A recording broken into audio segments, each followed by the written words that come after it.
when I mentioned before about how oftentimes people outside of traditional contexts who are taking Ibogaine end up being people who have spent long periods of time in addiction, this is because in 1962, a man named Howard Lotsof accidentally discovered its anti-addictive effects. Effectively, if I remember this correctly, they used heroin and they tried Ibogaine as like a new kind of drug that they wanted to like try out, that they're experimenting with.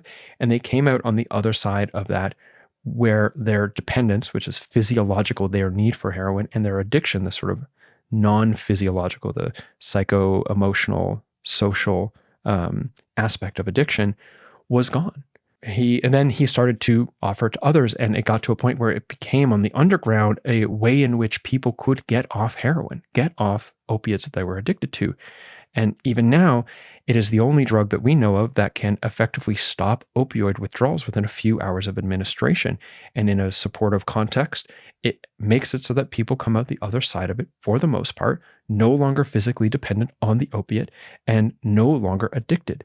And part of that being the life review, the autobiographical review that they go through, and how that changes their relationship to the substance. Now, this isn't a solution to addiction.